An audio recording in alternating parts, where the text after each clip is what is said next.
Hello everyone, welcome to my classes. मैं हूं सुनील कुमार। इस वीडियो में हम लोग टर्म 1 एग्जामिनेशन के लिए सेट्स का वेरी इंपॉर्टेंट एमसीक्यूज देखेंगे।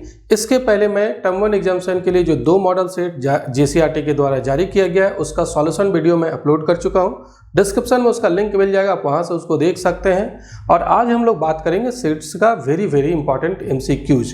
लेकिन आगे बढ़ने के पहले मैं बता दूं आप लोग को कि मेरा चैनल अगर आप सब्सक्राइब नहीं किए हैं तो सबसे पहले सब्सक्राइब कर लीजिए और बेल आइकन को भी ऑन कर लीजिएगा ताकि लेटेस्ट वीडियो का अपडेट मिलते रहे। और वीडियो को जरूर लाइक करके जाइएगा। तो चलिए सबसे पहला फर्स्ट क्वेश्चन देखते हैं सेट्स का कि ये सेट इज क्या है। सेट यहाँ डेफिनेशन से ही रिलेटेड है। सेट के डेफिनेशन से 4 ऑप्शन दे दिया गया है कि collection of well defined objects, collection of numbers, well defined collection of objects और नन ऑफ दीज। तो डेफिनेशन एग्जैक्ट याद रखिएगा, कभी कभी कंफ्यूजन यहाँ से क्रिएट हो जाता है ऑप्शन देखने के बाद। यहाँ पर सेट जो होता है वो collection of well defined object नहीं बल्कि well defined collection of objects, objects का वेल डिफाइंड कलेक्शन होता है। तो ऑप्शन सी जो है वो इसका करेक्ट आंसर होगा। सेट का डेफिनेशन ये है कि set is a well defined collection of objects.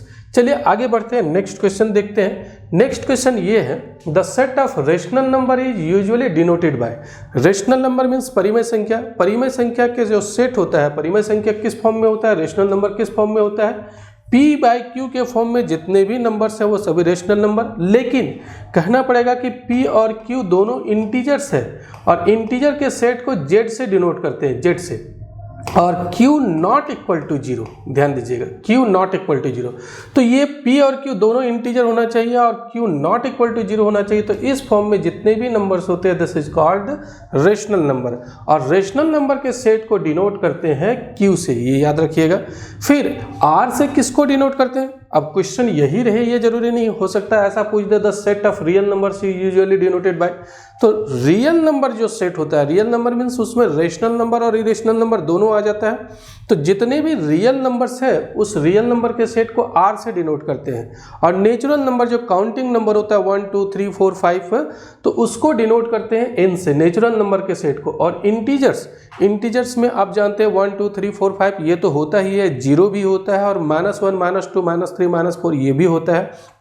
तो इंटीजर्स के सेट को डिनोट करते हैं Z से। This is the set of integers, this is the set of natural number, this is the set of real numbers, this is the set of rational number. तो ये याद रखिएगा। चलिए आगे बढ़ते हैं, next question, which of the following collection is not ये set. यहाँ पर 4 कलेक्शन दिया हुआ है, कौन सा सेट नहीं है उसके बारे में पूछा जा रहा है। सबसे पहला फर्स्ट देखिए, the collection of natural number between 2 and 20।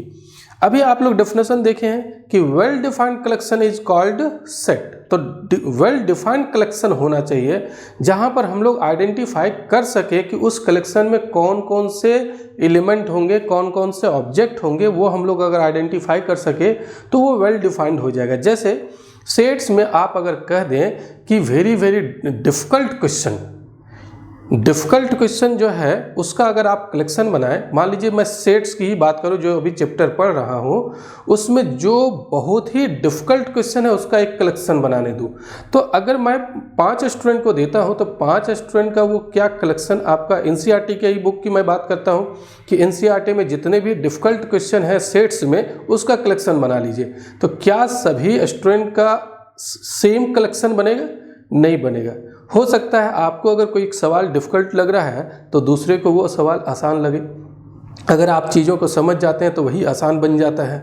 तो इसीलिए वो वेल डिफाइंड कलेक्शन नहीं हुआ। लेकिन अगर कहें कि एक्सरसाइज 1 का सारे क्वेश्चन का कलेक्शन, तो एक्सरसाइज 1 का सभी क्वेश्चन का अगर कलेक्शन बनाना हो तो 5 स्टूडेंट को मैं देता हूं कलेक्शन बनाने, तो 5 स्टूडेंट का सेम कलेक्शन बनेगा क्योंकि एक्सरसाइज 1 में जितने भी क्वेश्चन है सब आप रखिएगा वहां पर, तो वो वेल डिफाइंड हो गया। तो यहाँ पर अगर कहता है कि the collection of natural number between 2 and 20, आप इसको ऐसे ही समझिएगा। वेल डिफाइंड का मतलब अगर हम लोग 10 लोगों को कलेक्शन बनाने के लिए दे दें तो 10 लोग सेम कलेक्शन बनाते हैं, सेम एलिमेंट रखेंगे उस कलेक्शन में, तब वो समझिए कि वेल डिफाइंड है। लेकिन अलग अलग लोग अलग अलग कलेक्शन बना रहे हैं तो वो वेल डिफाइंड नहीं हो। आप रफली इसको ऐसे ही समझ लीजिए। तो 2 और 20 के बीच में जितने भी नेचुरल नंबर हैं वो एक वेल डिफाइंड कलेक्शन हो जाता है। इसका मतलब ये सेट है, पूछा जा रहा है कौन सा सेट नहीं है। फिर आगे सवाल है कि the collection of numbers which satisfy the equation this. आप देख रहे हैं ये क्वाड्रेटिक इक्वेशन है, 10th क्लास से पढ़ते आ रहे हैं कि क्वाड्रेटिक इक्वेशन का 2 रूट होता है, चाहे वो रियल हो या इमेजिनरी हो, लेकिन 2 रूट होता है। जो भी रूट होगा वो तो हम लोग पता कर सकते हैं, उसका फॉर्मूला होता है, और उसका अगर हम लोग सेट बना दें तो वेल डिफाइंड हो जाएगा। इसका जो भी रूट आएगा वो वेल डिफाइंड हो जाएगा, वेल डिफाइंड कलेक्शन बन जाएगा, तो ये सेट हो जाएगा।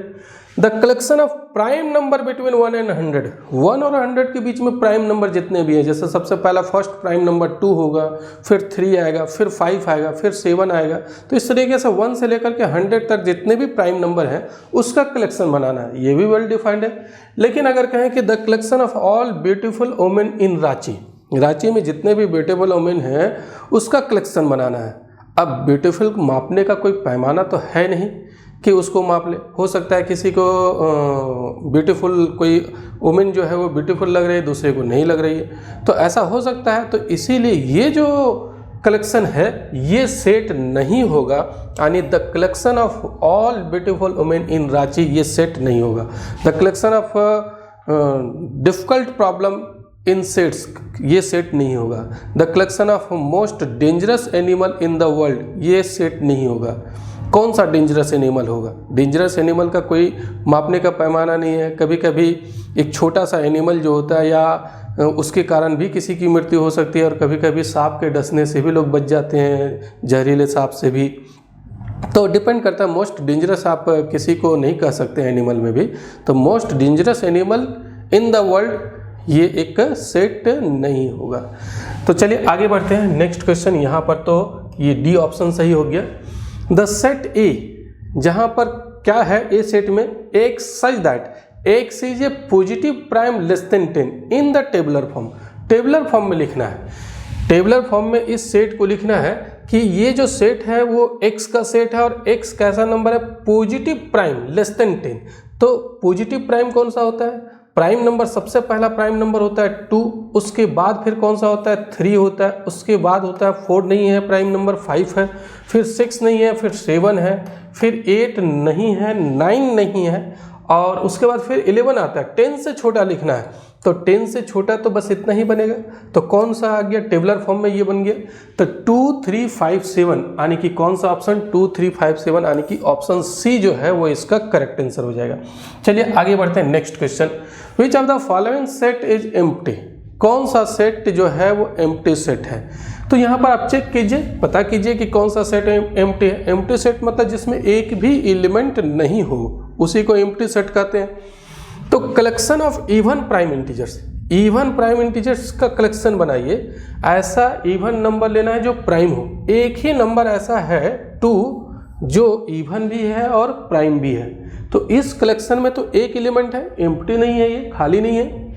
फिर आगे, collection of whole numbers which are not natural number. ऐसा होल नंबर जो नेचुरल नहीं है। तो 0 जो है वो एक ऐसा नंबर है जो नेचुरल नहीं है लेकिन होल नंबर है। होल नंबर में 0 आता है, और उसके बाद 1 2 3 4 5 सब तो नेचुरल नंबर आ जाता है। तो इस कलेक्शन में भी एक एलिमेंट है 0, यानी कि ये भी एम्प्टी नहीं है। Collection of integers which are neither positive not negative. ऐसा कलेक्शन किसका कलेक्शन निकालना है? इंटीजर्स का जो ना तो पॉजिटिव है ना ही नेगेटिव है। तो आपको पता होगा 0 is neither positive not negative. एक इंटीजर 0 है जो ना तो पॉजिटिव होता है ना ही नेगेटिव होता है, तो इस कलेक्शन में भी एक एलिमेंट है। अब फिर देखते हैं collection of positive prime integer less than 2। तो देखिए, प्राइम इंटीजर जो होता है वो 2 होता है, फिर 3 होता है, फिर 5 होता है, यहाँ से स्टार्ट होता है। सबसे पहला प्राइम नंबर जो है वो 2 है। तो यहाँ पर कहता है collection of positive prime, positive prime लिखना है, positive prime integers less than 2, 2 से छोटा कोई भी प्राइम है। अगर इस कलेक्शन की बात करें यहाँ पर, तो इस कलेक्शन में एक भी एलिमेंट नहीं होगा, क्योंकि हम लोग को लिखना है 2 से छोटे प्राइम। तो 2 से स्मॉलर कोई भी प्राइम नहीं है, सबसे पहला 2 ही है। तो इस कलेक्शन में कोई भी एलिमेंट नहीं आएगा। तो इसका मतलब यही जो सेट है, यही सेट आपका, ये जो कलेक्शन है यही एम्प्टी सेट बन जाएगा। यहाँ पर एक भी एलिमेंट इसमें नहीं है। अब आगे बढ़ते हैं और नेक्स्ट क्वेश्चन देखते हैं। नेक्स्ट क्वेश्चन क्या है? Which of the following set is an infinite set? Infinite set जिसमें नंबर ऑफ एलिमेंट इनफाइनाइट हो, मतलब नंबर ऑफ एलिमेंट को काउंट नहीं कर सकते, वो इनफाइनाइट एलिमेंट हो, जैसे नेचुरल नंबर का सेट 1 2 3 4 5 से लेकर के कहाँ तक जाएगा, इन्फिनिटी तक जाएगा। तो नेचुरल नंबर का सेट जो है वो इनफाइनाइट सेट हो गया, रियल नंबर का सेट इनफाइनाइट हो गया, इंटीजर्स का सेट इनफाइनाइट हो गया। तो इनफाइनाइट सेट अब देखिए कौन सा है, सेट ऑफ डिवाइजर्स ऑफ 24। 24 का कौन कौन सा डिवाइजर है, 24 का अगर डिवाइजर का सेट बनाते हैं तो 24 का डिवाइजर है सबसे पहला 1, 1 डिवाइड करता है, डिवाइजर मीन्स जो इसको डिवाइड कर देता है, फिर 2 है, फिर 3 भी इसको डिवाइड करता है, फिर 4 भी करता है, 6 करेगा, उसके बाद 8 फिर करेगा, फिर 12 करेगा और फिर 24 करेगा, ये डिवाइजर है। तो क्या इसमें नंबर ऑफ एलिमेंट्स इनफाइनाइट है? नहीं, इसको काउंट कर सकते हैं 1 2 3 4 5 6 7 8 टोटल यहाँ पर डिवाइजर है, तो इनफाइनाइट तो नहीं है, तो ये इनफाइनाइट सेट नहीं हुआ। फिर दूसरा है set of all real numbers which lie between 1 and 2। 1 और 2 के बीच में कितने रियल नंबर होंगे, 1 और 2 के बीच में, ये आप लोग पढ़े होंगे 10th क्लास में भी कि 2 रियल नंबर के बीच में इनफाइनाइट रियल नंबर होता है। तो 1 और 2 के बीच में कितने रियल नंबर होंगे, इनफाइनाइट, उसका अगर कलेक्शन बनाने दे दिया जाए तो इनफाइनाइट सेट बन जाएगा। तो ये ऑप्शन बी जो है वो करेक्ट होगा। Set of all human beings living in India, India में जितने भी ह्यूमन बींग्स हैं उसको भी तो काउंट किया जा सकता है, वो भी तो फाइनाइट है। फिर नन ऑफ दिस, तो ऑप्शन बी जो है वो करेक्ट है। ये 1 और 2 के बीच में जितने भी रियल नंबर्स हैं उसका अगर कलेक्शन बनाना हो तो वो इनफाइनाइट हो जाएगा। आगे बढ़ते हैं question number 7। The set of all prime numbers is, prime numbers का जो सेट होगा वो क्या होगा, फाइनाइट सेट होगा, ये सिंगलटन सेट होगा, एक इनफाइनाइट सेट होगा या नन ऑफ दिस। तो प्राइम नंबर्स कितने होंगे, 2 सबसे पहला है, उसके बाद फिर कौन सा है, उसके बाद 3 है, 5 है, 7 है, 11 है, 13 है। तो इस तरीके से ये इन्फिनिटी तक चला जाएगा ना, तो इसका मतलब ये कैसा सेट हो जाएगा, एन इनफाइनाइट सेट हो जाएगा। आगे क्वेश्चन नंबर 8।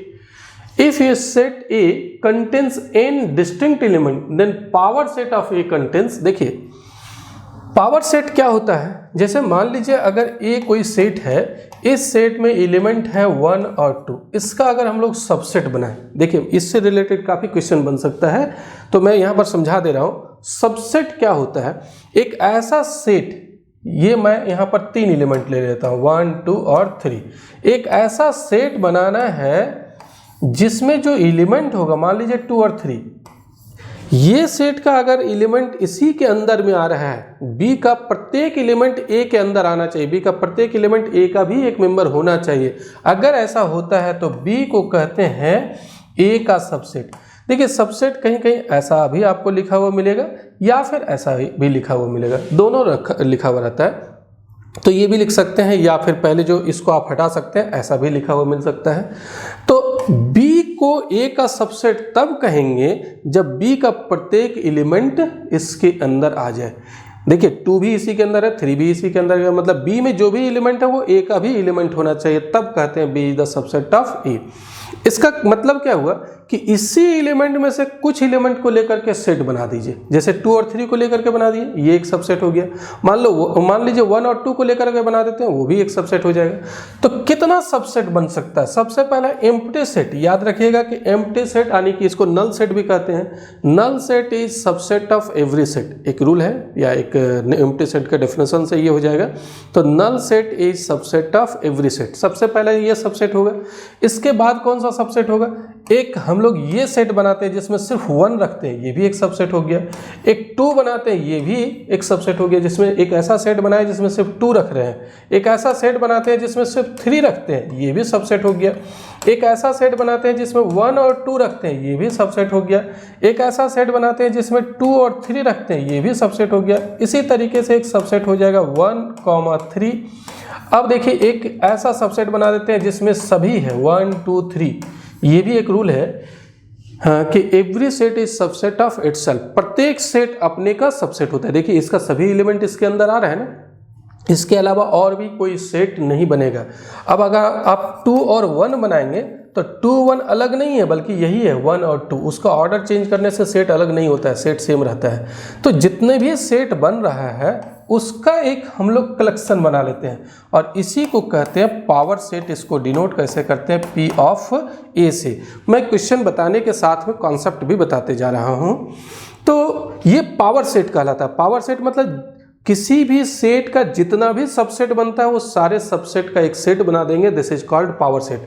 और इसका कैसे निकालेंगे, कितना सबसेट बनेगा, इसका फॉर्मूला होता है 2 to the power n। इतना सबसेट बनेगा। n क्या बताता है, number of element in the set. जैसे इसमें 3 एलिमेंट है तो यहाँ हो जाएगा 2 का पावर 3 और 2 का पावर 3 मतलब 8। तो पावर सेट में टोटल 8 सबसेट है। देखिए 1 2 3 4 5 6 7 8, टोटल 8 सबसेट हो गया। तो 2 to the power n subset बनता है, या आप कह सकते हैं कि पावर सेट में कितना एलिमेंट होता है, 2 to the power n। तो यहाँ पर सवाल देखिए कि if a set A contains n distinct element then power set of A contains 2 to the power n elements. यानी कि ऑप्शन जो है वो डी इसका करेक्ट होगा। चलिए आगे बढ़ते हैं next question. If A is any set then which of the following is not true. अगर ए कोई भी सेट है तो कौन सा ऑप्शन जो है वो करेक्ट नहीं है। ध्यान दीजिएगा, नॉट ट्रू। बहुत बार एमसीक्यूज में नॉट वर्ड स्टूडेंट जो है वो स्किप कर देते हैं, सिर्फ ट्रू पढ़ लेते हैं, नॉट नहीं पढ़ते, या इनकरेक्ट को करेक्ट पढ़ लेते हैं, तो वैसे में ऑप्शन गलत हो जाएगा। यहाँ नॉट ट्रू पूछा जा रहा है। Five is subset of A, मैं भी बताया हूँ कि empty set is subset of every set. A is subset of A, ये भी मैं बताया कि every set is subset of itself, ये भी सही है। और ये भी एम्प्टी है, कोई भी एलिमेंट नहीं लिखा हुआ है तो empty set is subset of A, ये भी मैं अभी बता चुका हूँ। तो इसीलिए ये तीनों तो सही है। A is subset of 2 to the power A, ये गलत है। तो नॉट करेक्ट में ये वाला होगा, बाकी सब जो है वो करेक्ट है। आगे बढ़ते हैं नेक्स्ट क्वेश्चन 10 नंबर। ये डेमार्गन्स लॉ है। डेमार्गन्स लॉ क्या है, ए यूनियन बी, और ये यहाँ ऊपर में सी लिखा हुआ कंप्लीमेंट है। देखिए सी भी हो सकता है या डैश भी हो सकता है, बहुत जगह आपको डैश मिलेगा, ए यूनियन बी का डैश लिखा हुआ मिल सकता है। तो डैश और सी मतलब कंप्लीमेंट बताता है। कंप्लीमेंट क्या होता है, मैं एक थोड़ा सा जानकारी दे देता हूँ। मान लीजिए एक यूनिवर्सल सेट है, यूनिवर्सल सेट में 1 2 3 4 5 है। उसके बाद आपका एक कोई सेट है ए जिसमें है 2 और 4, तो ए का कंप्लीमेंट को ए और सी लिखते हैं ऊपर में, या फिर आप ए डैश लिख सकते हैं, एक ही बात हुआ। कंप्लीमेंट कैसे निकालेंगे, यूनिवर्सल सेट से, जो यूनिवर्सल सेट है उसमें से आपको ए का एलिमेंट को हटा देना है। तो ए का एलिमेंट को हटा देंगे, 2 4 हटा देंगे, तो 2 4 हटा देंगे तो 1 बचा, 3 बचा और 5 रहे। ये जो एलिमेंट है इसी के सेट को हम लोग क्या कहेंगे, ए का कंप्लीमेंट। वेन डायग्राम में भी हम लोग इसको देख सकते हैं। वेन डायग्राम, अगर ये मान लीजिए यूनिवर्सल सेट है, यूनिवर्सल सेट मतलब जितना भी सेट कंसिडर कर रहे हैं उसका सभी का सुपर सेट, मतलब वो एक ऐसा सेट होगा, जितना भी सेट हम लोग कंसिडर कर रहे हैं सभी का एलिमेंट वो इसके अंदर आना चाहिए। तो मान लीजिए ये ए है, तो ए को छोड़ करके बाकी जितना बच जाता है, मतलब इधर जितना भी एलिमेंट बचता है वही ए का कंप्लीमेंट होगा। ए को हटा देना है और यू का बाकी एलिमेंट लिख देना है, तो वही ए का कंप्लीमेंट हो जाएगा। तो यहाँ पर एक डेमार्गन्स लॉ है, उस डेमार्गन्स लॉ का कहना है, देखिए मैं इसको हटा दे रहा हूँ। डेमार्गन्स लॉ का कहना है कि ए यूनियन बी का कंप्लीमेंट किसके बराबर होता है, ए में भी कंप्लीमेंट में लगता है और बी में भी कंप्लीमेंट लगता है, और यहाँ हो जाता है इंटरसेक्शन, मतलब यूनियन जो है वो इंटरसेक्शन में बदल जाता है। तो देखिए यहाँ ए यूनियन बी और इसका कंप्लीमेंट किसके बराबर होगा, ए में भी कंप्लीमेंट लगेगा, बी में भी कंप्लीमेंट लगेगा और उसका इंटरसेक्शन हो जाएगा। लेकिन अगर यहाँ आपका इंटरसेक्शन रहता और उसका कंप्लीमेंट निकालना रहता, कंप्लीमेंट को डैश से भी लिख सकते हैं, तो क्या हो जाता, ए में भी कंप्लीमेंट लगाते हैं, बी में भी कंप्लीमेंट लगाते हैं और इंटरसेक्शन के बदले यहाँ पर कर देते हैं यूनियन। तो इससे भी रिलेटेड एक सवाल है, देखिए इस सवाल को, ए इंटरसेक्शन बी, इसका कंप्लीमेंट क्या होगा, ए का कंप्लीमेंट, बी का कंप्लीमेंट और इसका यूनियन, यानी कि ऑप्शन ए जो है वो करेक्ट हो जाएगा। अब नेक्स्ट क्वेश्चन देखते हैं। नेक्स्ट क्वेश्चन क्या कहता है, if A and B are any two sets then A union B minus A intersection B is equal to, क्या है जरा समझिए, वेन डायग्राम से क्लियर हो जाएगा। यहाँ पर मान लीजिए ये जो है आपका एक यूनिवर्सल सेट है, इसी सेट के अंदर में एक सेट ये है और यहाँ पर बी है, यहाँ पर ये बी हो गया, यहाँ पर ए हो गया। ए यूनियन बी में क्या होता है, पूरा एलिमेंट होता है। ये जो पूरा एलिमेंट है यहाँ पर देखिए मैं लिख रहा हूँ, ये जो पूरा एलिमेंट है वो सब ए यूनियन बी के अंतर्गत आ जाता है। मतलब ए वाला भी एलिमेंट और बी वाला भी एलिमेंट। और ए इंटरसेक्शन बी क्या होता है, ए इंटरसेक्शन बी में ये वाला एलिमेंट होता है। ये जो एलिमेंट है ये होता है ए इंटरसेक्शन बी, तो ये कॉमन एलिमेंट। अब सवाल है कि ये दोनों का डिफरेंस क्या होगा, इस पूरे में से किसको हटाना है, इसको हटा देना है, इसको। ये पूरा आपको जो दिख रहा है ए यूनियन बी, उसमें से इसको हटा देना है, तो किसके बराबर होगा। देखिए ये जो पार्ट होता है, ये पार्ट जो होता है वो होता है ए माइनस बी। इस पार्ट को हम लोग कहेंगे ए माइनस बी। मतलब करना क्या है, ए माइनस बी का मतलब क्या हुआ, ए में से वैसे एलिमेंट को हटा देना है जो बी में भी है। तो बी में ये वाला एलिमेंट है, इंटरसेक्शन को आपको हटा देना है। ए में से किसको हटाना है, इंटरसेक्शन को। तो ये जो पार्ट बच रहा है आपका वो ए माइनस बी, और ये पार्ट होगा 20 में से हम इंटरसेक्शन को हटा रहे हैं तो ये हो जाएगा बी माइनस ए। यही दोनों का यूनियन हो गया। देखिए ये जो पार्ट है यहाँ पर, मैं फिर से यहाँ पर दिखा दे रहा हूँ, ये जो पार्ट है ये पार्ट हो गया ए माइनस बी। और मैं एक और पार्ट दिखा रहा हूँ, चलिए यहाँ पर ये जो पार्ट है ये पार्ट हो जाएगा आपका बी माइनस ए, और यही दोनों का यूनियन, क्योंकि इसको तो हटा देना है। तो ए माइनस बी और बी माइनस ए का यूनियन हो जाएगा, यानी कि कौन सा ऑप्शन करेक्ट हो जाएगा, ये ऑप्शन सी करेक्ट होगा। A minus B union B minus A, इसका यही ऑप्शन करेक्ट होगा। आगे बढ़ते हैं नेक्स्ट क्वेश्चन। देखिए अगर कॉन्सेप्ट आपका पहले से पढ़ा हुआ तो बड़ा आसानी से समझ में आएगा, और अगर बिल्कुल सेट्स नहीं पढ़ा है तो थोड़ी सी समस्या हो सकती है, क्योंकि ये मैथमेटिक्स है, इसको रटा नहीं जा सकता। आपको पहले से चैप्टर पढ़ा हुआ होना चाहिए, तभी आप इसको कर सकते हैं। आगे देखिए, विच of the following statement is true, कौन सा स्टेटमेंट ट्रू है। 0 इस सेट का मेंबर है, ये तो एम्प्टी सेट है, एम्प्टी सेट में कोई भी एलिमेंट नहीं होता है, तो 0 इसका मेंबर नहीं हो सकता, ये गलत है। 0 जो है वो सबसेट है, 0 ये सबसेट नहीं है, सबसेट ये तो कोई सेट है ही नहीं, सेट ना सबसेट होता है, तो ये तो एक एलिमेंट है, ये भी नहीं होगा। 0 बिलोंग्स टू दिस सेट, हाँ इस सेट का एक मेंबर है, 0 जो है वो इस सेट का एक मेंबर है, ऑप्शन सी जो है वो करेक्ट है। तो ये इस 4 ऑप्शन में से ऑप्शन सी जो है यहाँ पर ये करेक्ट है। आगे बढ़ते हैं next question, which of the following is not true, यहाँ पर भी पूछा जा रहा है कौन सा नॉट ट्रू है, तो ये इसका सबसेट होगा। यही दोनों सेम सेट है, आप देख रहे हैं ये सेट और ये सेट सेम है, तो प्रत्येक सेट अपने का सबसेट होता है, ये तो करेक्ट है। 0 इसका मेंबर भी है इस सेट का, ये भी करेक्ट है। 5 is subset of this set, ये भी हम लोग जानते हैं कि empty set is subset of every set, ये भी करेक्ट है। 0 is the subset of this, 0 इसका मेंबर है, सबसेट नहीं है, तो इसका मतलब ये जो है वो करेक्ट नहीं है, बाकी 3 जो है वो करेक्ट है। चलिए आगे बढ़ते हैं, नेक्स्ट क्वेश्चन देखते हैं। देखिए अभी टर्म 1 का एग्जामिनेशन खत्म होने के बाद टर्म 2 का एग्जामिनेशन होगा। टर्म 2 का भी मॉडल सेट बहुत जल्द जारी हो जाएगा, और सबसे पहला सॉल्यूशन जो है वो टर्म 2 का मेरे चैनल पर आएगा। आप लोग मेरे चैनल जरूर सब्सक्राइब कर लीजिएगा। वो 3 मॉडल सेट हम लोग तैयार किए, हालांकि पब्लिश नहीं हुआ है, JCERT को हम लोग तैयार करके दे चुके हैं, लेकिन वो तीनों मॉडल सेट जो है वो आपके एग्जामिनेशन के जस्ट बाद हो सकता है पब्लिश हो जाए। जैसे ही पब्लिश होगा उसका सॉल्यूशन वीडियो मेरे चैनल पर आ जाएगा, तो आप लोग चैनल को सब्सक्राइब कर लीजिएगा। और टर्म 2 का एग्जामिनेशन भी आपको सब्जेक्टिव देना है, तो आपको चीज़ों को पता होना चाहिए। तो चलिए अब यहाँ पर देखते हैं आगे। गिवन द सेट्स ए, एक सेट दिया हुआ ए, बी दिया हुआ, सी दिया हुआ, which of the following may be considered as universal set for all of this sets. Universal set के बारे में मैं बात कर रहा था कि मान लीजिए कोई सेट है, 2, 3, 4 सेट दिया हुआ है, तो एक ऐसा सेट बनाना है जो जिसके अंदर सारा एलिमेंट आ जाए। जैसे मान लीजिए आप किसी स्कूल में पढ़ रहे हैं, तो स्कूल में मैं 9th क्लास का एक सेट बना देता हूँ, 10th क्लास का एक सेट बना देता हूँ, एक 11th क्लास का, एक 12th क्लास का, एक गर्ल्स का सेट बना देता हूँ, एक बॉयज़ का सेट बना देता हूँ, एक ऐसे स्टूडेंट का सेट बना देता हूँ जिसका 60% से अधिक मार्क्स आया था मैट्रिक क्लास में, 10th क्लास में, जो 11th में है, और 10th क्लास में 60% से अधिक। तो ये सब कहाँ का सेट बन रहा है, पूरे स्कूल के स्टूडेंट का ही ना। तो पूरा स्कूल का स्टूडेंट जो है वो यूनिवर्सल सेट का काम करेगा, क्योंकि स्कूल के बाहर का कोई भी स्टूडेंट तो नहीं आ रहा है। उसी स्कूल के स्टूडेंट से हम लोग 9th क्लास का, 10th क्लास का, 11th क्लास का, 12th क्लास का, 60% से अधिक मैट्रिक में मार्क्स लाने वाले, या गर्ल्स का या बॉयज़ का सेट बना रहे हैं। तो पूरे स्कूल का जो सेट बनेगा वो यूनिवर्सल सेट। तो यहाँ पर एक ऐसा सेट ढूंढिए जिसके अंदर में ये सब आ जाए। तो कौन सा सेट आएगा? देखिए यहाँ 0 भी है, 1 भी है, 2 भी है, 3, 4, 5, 6, 7, 8 तक है।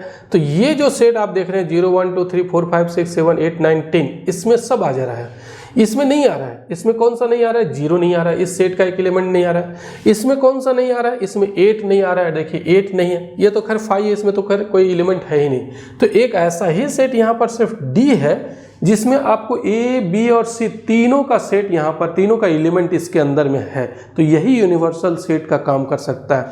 अब ये यूनिवर्सल सेट 1 से लेकर 0 से लेकर के कितना तक है? 10 तक है। चलिए आगे बढ़ते हैं। Next question, the set X belongs to R, मतलब रियल नंबर का सेट बनाना है। कैसा बनाना है? 1 less than equal to X less than 2, मतलब क्या करना है आपका? 1 रखना है, 2 नहीं रखना है, 2 नहीं रखना है, 1 रखना है। यहाँ पर 1 को इंक्लूड करना है, 1 रखना है। 1 से लेकर के 2 तक जितने भी एलिमेंट है सबको रखना है, 2 को छोड़ करके। तो ये एक इंटरवल होता है, शायद आप लोग पढ़े होंगे। तो 1 को रखना है कि 1 की तरफ क्लोज इंटरवल बनता है, और यहाँ पर 2 नहीं रखना है तो इसको ओपन इंटरवल बनाते हैं। तो क्या हो जाएगा? यहाँ पर आपका ये जो है वो ऑप्शन ये करेक्ट हो जाएगा। 1 से लेकर के 2 तक ये ऑप्शन करेक्ट हो जाएगा। देखिए इसमें इधर क्लोज है, इधर ओपन है, यहाँ इधर ओपन है, इधर क्लोज है, यहाँ दोनों तरफ क्लोज है, यहाँ दोनों तरफ ओपन है। तो कौन सा करेक्ट हुआ? 1 इंक्लूड करना है, मतलब 1 की तरफ क्लोज होगा, 2 इंक्लूड नहीं करना है, 2 की तरफ ओपन होगा। ऑप्शन ए जो है वो इसका करेक्ट आंसर होगा। आगे बढ़ते हैं। यहाँ पर ये एक सेट है जिसमें एलिमेंट है 1, 2 और ये पूरा सेट भी इस सेट का एलिमेंट है। 3, 4 खुद एक सेट है, वो सेट ए का एलिमेंट है, और 5 भी एलिमेंट है। तो कौन सा ऑप्शन करेक्ट है? 3 सेट ए का मेंबर। 3 सेट ए का मेंबर नहीं है, 3, 4 पूरा एक सेट है, वो ए का मेंबर है। 4 जो है वो भी सेट ए का मेंबर नहीं है, पूरा सेट एक मेंबर है। फिर ये 3, 4 सबसेट है का, 3, 4 सबसेट नहीं है, बल्कि ये इसका मेंबर है। ये पूरा सेट जो है वो सबसेट नहीं है, 3, 4 इसका मेंबर है। ऑप्शन डी जो है वो करेक्ट होगा। ये सेट जो है 3, 4 जिसमें 3, 4 इंक्लूड है इस सेट में, वो सेट ए का एक मेंबर है, बिलोंग्स कर रहा है उसमें, ये सही है। आगे वैसा ही सवाल यहाँ पर, then which of the following statement is incorrect, इसमें से कौन इनकरेक्ट है? तो ये जो है वो इसका मेंबर है, मैं अभी बता रहा था 3, 4 इसका मेंबर है। फिर ये 3, 4 को लेकर के, मतलब एलिमेंट, इसी सेट का एलिमेंट को लेकर के एक कलेक्शन बनाया, ये सबसेट हो गया। ये का सबसेट को देखिए यहाँ पर ऐसा लिख रहा है, बहुत जगह आपको हो सकता है ऐसा भी लिखा हुआ मिलेगा, तो इसीलिए आप कंफ्यूज मत होइएगा। तो ये इसका सबसेट है। फिर 3, 4 इसका सबसेट नहीं है, यही ऑप्शन करेक्ट होगा। मतलब यहाँ पर पूछा जा रहा है कि कौन इनकरेक्ट है? ये इनकरेक्ट है, ये इसका मेंबर है, ये सबसेट नहीं है। तो ऑप्शन सी जो है वो ये ऑप्शन सी यहाँ पर सही आंसर हो जाएगा इसका। अगर a equal to 5 the number of elements in P A, मैं अभी बताया था कि पी ए में कितना एलिमेंट होता है? 2 टू द पावर n। अब a में कितना एलिमेंट है? 5 है। a में 5 है, मतलब वो उसमें एक भी एलिमेंट नहीं है। तो n की जगह क्या हो जाएगा? 2 to the power 0, 2 to the power 0 मतलब 1। यानी कि एम्प्टी सेट का एक ही पावर सेट जब बनाएंगे तो उसमें एक ही एलिमेंट होगा, यानी कि ऑप्शन ए जो है वो करेक्ट हो जाएगा। आगे बढ़ते हैं question number 20। Power set of the set ए, इसका पावर सेट क्या होगा? मैं बताया था ना, पावर सेट में पहले सबसे पहले 5 होगा, फिर 1 रख लीजिए, फिर 2 रख लीजिए और पूरा सेट रख लीजिए, यानी कि बी ऑप्शन करेक्ट हो जाएगा। एक बार 5 रखते हैं, एक बार 1 रखते हैं, एक बार 2 रखते हैं और एक बार पूरा सेट ए रख लेते हैं, यहाँ ए लिख दिया गया है, तो ये जो है वो करेक्ट हो जाएगा। आगे question number 21, which of the following is not equivalent to A is subset of B. देखिए ए जो है वो बी का सबसेट है। मान लीजिए ये बी है, सपोज कीजिए ये बी है और ये क्या है? ए है। तो ए इज सबसेट ऑफ बी, मतलब ए जो है वो बी के अंदर है। तो a minus B equal to 5, अगर a माइनस बी निकालेंगे तब क्या होगा? a माइनस बी 5 होगा। ये अगर a b का सबसेट है तो a माइनस बी 5 होगा। जरा समझिए, मान लीजिए a में एक एलिमेंट हम लोग रख लिए 2 और b में रख लेते हैं 1 और 2, ऐसा करते हैं। एक छोटा सा एग्जांपल लेकर के मैं बता रहा हूँ। a माइनस बी निकालिए, मतलब a में से वैसे सारे एलिमेंट को हटा दीजिए जो b में है। तो a में तो एलिमेंट 2 था और b में जो एलिमेंट है उसको हटा दीजिए, तो 2 तो b में है ना, हटा दिए तो क्या बचा? खाली, यानी कि 5। ये इसका मतलब सही है, a minus B equal to 5। तो पूछा जा रहा है which of the following is not equivalent, ये इसमें से किसके इक्विवेलेंट नहीं है, तो इसका मतलब ये तो सही है, ये इक्विवेलेंट हो गया। फिर a intersection b, a intersection b अगर आप निकालेंगे तो कॉमन एलिमेंट लिखिए, कॉमन एलिमेंट क्या है 2, किसके बराबर आ गया a के बराबर, 2 जो है वो a के बराबर है, तो ये भी करेक्ट है। a union b equal to b, अगर a यूनियन b निकालिए आप, a यूनियन b निकालते हैं तब क्या होगा, दोनों का यूनियन करेंगे तो इसमें 1 और 2 पूरा आ जाएगा, यानी कि b के बराबर आ जाएगा, तो ये भी करेक्ट है, ये भी आपका करेक्ट हो गया। तो नन ऑफ दीज ऑप्शन ही यहाँ पर सही होगा, ये ऑप्शन ही सही होगा, ये तीनों जो है वो करेक्ट है। आगे बढ़ते हैं next. If a and b are two finite sets such that a intersection b equal to 5 then n a union b equal to, देखिए एक फॉर्मूला है n a union b, number of element in the sets a union b is equal to, एक formula होता है n a plus n b minus n a intersection b, ये एक formula है। तो कहता है कि a intersection b is equal to 5, a और b का इंटरसेक्शन 5, मतलब कोई भी कॉमन एलिमेंट नहीं है, इस सेट में एक भी एलिमेंट नहीं है, मतलब ये 0 हो जाएगा। तो ये 0 हो जाएगा तो बचा क्या, यहाँ पर n of a plus n of b, ये 5 है जब सेट, तो इसमें एक भी एलिमेंट नहीं होगा, यानी कि ये 0, तो बच गया आपका n of a plus n of b। तो कौन सा ऑप्शन करेक्ट हो जाएगा, n of a union b is equal to number of element in a plus number of element in b, यानी कि ऑप्शन ए जो है वो करेक्ट होगा। अब चलिए आगे बढ़ते हैं, नेक्स्ट क्वेश्चन देखते हैं। नेक्स्ट क्वेश्चन है if a and b are two finite sets such that a is subset of b then क्या होगा। अगर a b का सबसेट है, मतलब a जो है वो सबसेट है b का, यानी कि मान लीजिए अगर a में एलिमेंट है 2 और b में एलिमेंट है आपका 1 2, तो ये तो सबसेट हो गया ना। तो पूछा जा रहा है number of element of a union b is equal to number of element in a। जरा देख लीजिए, चेक कीजिए, मान लीजिए आपका ये a है, ये हो गया a और ये हो गया b, तो a यूनियन b निकालिए, a यूनियन b में क्या आएगा 1 और 2 आ जाएगा, तो ये किसके बराबर आ गया, b के बराबर। तो a यूनियन b में जो नंबर ऑफ एलिमेंट होगा और number of element in a दोनों इक्वल है, नहीं है। यहाँ पर पूछा जा रहा है a और b are two finite set such that a is intersection a is subset of b, then ये तो करेक्ट नहीं हुआ क्योंकि दोनों में नंबर ऑफ एलिमेंट सेम नहीं है। a यूनियन b में जितना एलिमेंट है वो b के नंबर ऑफ एलिमेंट के बराबर है। अब देखिए a इंटरसेक्शन b जो है उसका नंबर ऑफ एलिमेंट b के नंबर ऑफ एलिमेंट के बराबर आएगा क्या, चेक कीजिए, a इंटरसेक्शन b निकालिए, a इंटरसेक्शन b में कौन सा एलिमेंट आएगा, दोनों का कॉमन एलिमेंट लेना रहता है, कॉमन एलिमेंट 2, यानी किसके बराबर आ गया, a के बराबर आ गया। तो दोनों में a में और इसमें दोनों में नंबर ऑफ एलिमेंट सेम आ जाएगा। तो यहाँ तो b के बारे में पूछा जा रहा है कि ये number of element in b, तो ये भी गलत हो गया। फिर a यूनियन b में नंबर ऑफ जो एलिमेंट जो है वो number of element in b, ये सही होगा, a यूनियन b का जितना एलिमेंट है उतना ही एलिमेंट b में होगा क्योंकि दोनों सेट इक्वल है, तो ऑप्शन सी जो है वो करेक्ट हो जाएगा। आगे बढ़ते हैं, 24 नंबर हम लोग देखते हैं। आज 30 क्वेश्चन देखेंगे, ये सभी इंपॉर्टेंट क्वेश्चन है। If a and b are two finite sets then number of element in a plus number of element in b is equal to, क्या होता है, मैं भी बता रहा था ना एक formula, number of element in a union b equal to एक फॉर्मूला होता है number of element in a plus number of element in b minus number of element in a intersection b। आप इसको इधर ले आइए, इधर ले आएंगे तो वो इधर आकर के पॉजिटिव हो जाएगा, यहाँ पर ये प्लस हो जाएगा, number of element in a intersection b is equal to n of a plus n of b। तो किसके बराबर आ गया, n of a plus n of b जो है वो इसके बराबर आ रहा है, तो ऑप्शन जो है डी वो करेक्ट होगा। ये सारे का पीडीएफ आपको मिल जाएगा। पीडीएफ कहाँ मिलेगा, मेरे टेलीग्राम चैनल पर। टेलीग्राम चैनल का लिंक कहाँ है, डिस्क्रिप्शन में। आप डिस्क्रिप्शन में जाइएगा तो वहाँ पर टेलीग्राम चैनल का लिंक मिल जाएगा और वहाँ पर आपको इसका पीडीएफ भी मिल जाएगा। चलिए आगे बढ़ते हैं, next question. If A is finite set containing n element the number of proper subset of A. देखिए प्रॉपर सबसेट क्या होता है, जैसे मान लीजिए अगर हम लोग एक सेट बनाए 1 2 3, इसका टोटल 8 सबसेट बनता है, मैं अभी बता रहा था। तो इसमें एक सबसेट बनता है फाइव और एक खुद ए बन जाता है। खुद ए मतलब 1 2 3, ये दोनों को हम लोग कहते हैं इम्प्रॉपर सबसेट। इसको क्या कहते हैं?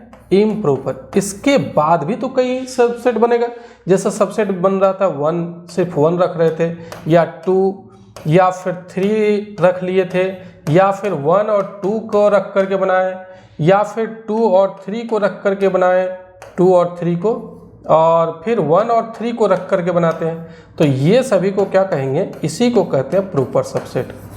तो जितना भी प्रॉपर सबसेट, ये हो गया प्रॉपर सबसेट, ये हो गया आपका इम्प्रॉपर। तो 2 ही इम्प्रॉपर होता है, बाकी जितना भी होता है प्रॉपर होता है। तो total 2 to the power n subset बनता है, उसमें से 2 प्रॉपर को अगर आप हटा देते हैं तो बाकी जितना बचेगा वो इम्प्रॉपर हो गया। Total subset 2 to the power n, proper है, इम्प्रॉपर है 2, तो बाकी जो बचा वो प्रॉपर हो गया। देखिए टोटल 8 बचा था, 8 बन रहा था, तो 8 में से हम लोग 2 हटा दिए, तो बाकी जो 6 बचा वो प्रॉपर हो गया। तो क्या फॉर्मूला होगा? 2 to the power n minus 2, ये प्रॉपर सबसेट की संख्या हो गया। आगे next, if A and B are any 2 sets then a minus B is equal to. a minus B क्या होता है? जैसे यहाँ पर आप देखिए, मान लीजिए ये है a, ये है आपका b, तो आपको a माइनस बी के लिए करना क्या है? a माइनस बी के लिए आपको ये वाला लिखना है, ये मतलब b जो कॉमन है a और b दोनों में है उसको हटा देना है, तो ये जो है वो बचेगा a माइनस बी। अब जरा समझिए, b माइनस ए के बराबर नहीं होगा। b माइनस ए कौन सा होता है? ये वाला जो पार्ट है वो b माइनस ए होता है। देखिए मैं यहाँ पर लिख रहा हूँ, b माइनस ए जो होता है वो ये पार्ट होता है, ये पार्ट आपका b माइनस ए है। तो b माइनस ए और a माइनस बी तो दोनों अलग अलग है ना, ये आपका b माइनस ए है। फिर a यूनियन b में पूरा आ जाता है, तो वो तो a माइनस बी के इक्वल नहीं हुआ। अब a minus A intersection b, a intersection b क्या होता है? a इंटरसेक्शन b ये वाला होता है। ये जो पार्ट है, 1 मिनट जस्ट इसका मैं कलर चेंज कर लेता हूँ। a इंटरसेक्शन b जो होता है वो ये पार्ट होता है, ये पार्ट होता है a इंटरसेक्शन b। तो देखिए a में से किसको हटाते हैं? यही ना हटाते हैं, ये वाला पोर्शन जो है वो हम लोग हटा देते हैं। ये वाला पोर्शन हटा दिए तो a माइनस बी, तो ये जो ऑप्शन है, ऑप्शन आपका सी जो है वो करेक्ट होगा। a माइनस बी इसी के बराबर होता है, a में से a इंटरसेक्शन b को हटा देते हैं। आगे बढ़ते हैं next question, if a and b are any 2 sets then a minus B is equal to. वही सवाल है यहाँ पर कि a माइनस बी किसके इक्वल होगा? b माइनस ए के इक्वल नहीं होगा, a इंटरसेक्शन b के इक्वल नहीं होगा, a यूनियन b के इक्वल नहीं होगा, a इंटरसेक्शन b डैश, यहाँ ऑप्शन चेंज कर दिया गया है, a इंटरसेक्शन b डैश के इक्वल होगा। कैसे? b डैश में क्या होगा? b डैश मतलब b के बाहर, तो b के बाहर मतलब b को आपको छोड़ करके बाकी लिखना है। b के बाहर मतलब क्या करना है? b के बाहर लिखना है मतलब b को छोड़ करके, और a मैं बता रहा हूँ a इंटरसेक्शन b डैश, मान लीजिए आपका ये यूनिवर्सल सेट है, ये यूनिवर्सल सेट है, तो यूनिवर्सल सेट में b के बाहर लिखना है, तो b के बाहर भी लिखना है और a का भी एलिमेंट रखना है, तो यही ना पोर्शन बनेगा जो a में भी हो और b के बाहर हो। कहता है कि b डैश मतलब b के बाहर, तो b के बाहर लेकिन a के अंदर होना चाहिए, तो यही पोर्शन बनेगा। तो ये जो पोर्शन है वही a माइनस बी हो जाएगा। तो इसका मतलब ये किसके बराबर हो जाएगा? a इंटरसेक्शन b डैश जो है वो a माइनस बी के बराबर हो जाएगा। तो इसका कौन सा आंसर करेक्ट होगा? इसका आंसर करेक्ट हो जाएगा आपका ये ऑप्शन डी जो है वो करेक्ट हो जाएगा। दोनों एक ही सवाल है लेकिन ऑप्शन अलग अलग है। आगे, if a and b are any 2 sets then a minus B not equal to. मैं अभी बताया हूं ये तो करेक्ट था, कौन इक्वल नहीं वही सवाल है, लेकिन ऑप्शन यहाँ अलग कर दिया गया, या सवाल थोड़ा पूछने का तरीका चेंज कर दिया गया। a minus B not equal to, तो ये इसके इक्वल है, a में से a इंटरसेक्शन b हटाए थे, एक सवाल था, और फिर ये इसके इक्वल है a इंटरसेक्शन b डैश, ये इसके इक्वल है। अब ये d और b यही दोनों में से कोई होगा, तो देखिए b intersection a dash, b intersection a dash होगा क्या? जा समझिए, मान लीजिए a है और ये b है, तो a डैश का मतलब क्या हुआ? a डैश का मतलब हो जाएगा a के बाहर, मान लीजिए ये यूनिवर्सल सेट है, तो a डैश का मतलब क्या हो जाएगा? a के बाहर हो जाएगा, a के बाहर और b का कॉमन एलिमेंट, तो a के बाहर में ये सब आ जाएगा। तो ए और बी, ए के बाहर और बी का एक कॉमन एलिमेंट, तो ये ना पोर्शन आ रहा है, ये पोर्शन आ रहा है, तो ये पोर्शन तो ए माइनस बी नहीं होता, ये पोर्शन नहीं ए माइनस बी होता है, तो इसीलिए ये जो ऑप्शन है वो गलत हो जाएगा। हम लोग ये ऑप्शन गलत हो जाएगा, हम लोग कह सकते हैं कि बी इंटरसेक्शन ए डैश ये गलत हो गया। यहाँ नॉट इक्वल टू पूछा जा रहा है, नॉट इक्वल टू किसके नॉट इक्वल टू है, तो उसके नॉट इक्वल टू होगा। आगे बढ़ते हैं। If A and B are any two sets then which of the following is not true. A intersection B is the subset of A. देखिए यहाँ पर एक एग्जाम्पल, अगर इस तरीके का सवाल है तो एक एग्जाम्पल बना लीजिए। मान लेते हैं ए में एक एलिमेंट है 2, बी में एलिमेंट है, ऐसा करते हैं हम लोग बी में या 1 और 2 कर देते हैं, यहाँ पर 1, 2 और यहाँ कर देते हैं 2, 3। अब ए इंटरसेक्शन बी निकाल लीजिए। ए इंटरसेक्शन बी में कॉमन एलिमेंट आता है यानी कि 2। ए यूनियन बी निकाल लीजिए। यूनियन बी में सभी एलिमेंट आ जाता है, ए का भी एलिमेंट आता है, बी का भी एलिमेंट आता है। अब चेक कीजिए, A intersection B is the subset of A. A intersection B जो है ये है, ये क्या सबसेट है ए का, है, इसका एलिमेंट है इसमें, तो ये करेक्ट है। पूछा जा रहा है नॉट ट्रू, तो कौन सा करेक्ट नहीं है। A is subset of A union B. देखिए ए जो है वो सबसेट होता है ए यूनियन बी का, ये जो एलिमेंट है इसमें सभी है, तो ये भी सबसेट है, ये भी करेक्ट है। A minus B is subset of A. A minus B निकालिए। ए माइनस बी में कौन सा एलिमेंट होगा, ए से वैसे एलिमेंट को हटा देना है जो बी में भी है, तो बी में कौन सा है 2 हटा दीजिए तो बचा 1, तो ये हो गया ए माइनस बी। तो ए माइनस बी सबसेट है ए का, देखिए तो ये सबसेट है ए का है, ये भी करेक्ट है। तो निश्चित रूप से ये वाला जो ऑप्शन है वो इनकरेक्ट हो जाएगा। 3 ऑप्शन तो करेक्ट हो गया, तो ये ऑप्शन इनकरेक्ट हो जाएगा। आगे है 2 finite sets have m and n element. Number of subsets of the first set is 112 more than that of the second set. The values of m and n are respectively. क्या कहता है, 2 finite sets है, मान लीजिए एक set है A, इसमें number of element कितना है, नंबर ऑफ एलिमेंट m है। एक दूसरा सेट है B जिसमें नंबर ऑफ एलिमेंट n है। तो the number of subsets of the first set, इसका जो सबसेट की संख्या होता है, सबसेट की संख्या कितना हो जाएगा 2 to the power n। इसका सबसेट की संख्या कितना हो जाएगा 2 to the power n। तो कहा जा रहा है कि जो पहला सबसेट की संख्या जितना है वो 112 more than that of the second, इसके सबसेट की संख्या से 112 ज़्यादा है, यानी इसमें जितना सबसेट बनेगा इतना सबसेट बन रहा है, और ये क्या है दूसरे का जितना सबसेट बन रहा है, दूसरे का सबसेट इतना बन रहा है, उससे कितना ज़्यादा है 112 ज़्यादा है। तो m और n का वैल्यू क्या होगा, ये इक्वेशन बन रहा है। इसमें सबसेट की संख्या इतना बनेगा, इसमें सबसेट की संख्या इतना बनेगा, और b में जितना सबसेट बन रहा है उससे 112 ज़्यादा है ये। तो अब m और n का क्या वैल्यू होगा, देखिए पक्का यहाँ से ये तो कंफर्म है कि m ज़्यादा होगा और n कम होगा। तो m बड़ा होगा, n छोटा होगा। पहला वाला जो है वो ज़्यादा होगा, छोटा दूसरा वाला कम होगा, दोनों बराबर तो कभी नहीं होगा। तो ये ऑप्शन तो इनकरेक्ट हो गया क्योंकि यहाँ पहला छोटा है। ये ऑप्शन दोनों सेम है, ये भी इनकरेक्ट हो जाएगा, ये भी इनकरेक्ट हो जाएगा, निश्चित रूप से यही ऑप्शन करेक्ट होगा। तो आप पुट करके देख लीजिए, m के जगह 7 पुट कर दीजिए 2 to the power 7, और n के जगह 4 पुट करके देख लीजिए और प्लस 112 क्या करेक्ट होता है। तो ये कितना आ जाएगा 2 to the 4 to the 8 to the 16 32 फिर 64 आ जाएगा, और 64 128 आ रहा है इधर, और ये 2 to the 4 to the 8 to the 16 plus 112 देख लीजिए आता है कि नहीं, ये दोनों का ऐड करने पर ये आ जाएगा। तो ये ऑप्शन 7-4 करेक्ट हो जाएगा। हालांकि कैलकुलेशन की भी ज़रूरत नहीं था, यहाँ से हम लोग कह सकते हैं कि m जरूर ज़्यादा होगा n से, तो m जो है वो ज़्यादा है n से, ये ऑप्शन b जो है वो करेक्ट है। तो मैं आज सेट्स का 30 क्वेश्चन बनाया हूँ, आप ज़रूर कमेंट करके लिखेंगे। अगर और भी इस तरीके का टॉपिक वाइज अगर आपको चाहिए MCQs इम्पोर्टेंट, तो मैं नेक्स्ट वीडियो में अपलोड कर दूंगा।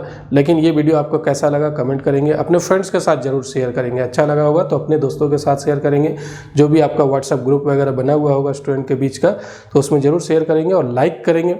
चलिए मिलते हैं नेक्स्ट वीडियो में। इस वीडियो को देखने के लिए बहुत बहुत धन्यवाद। Thank you.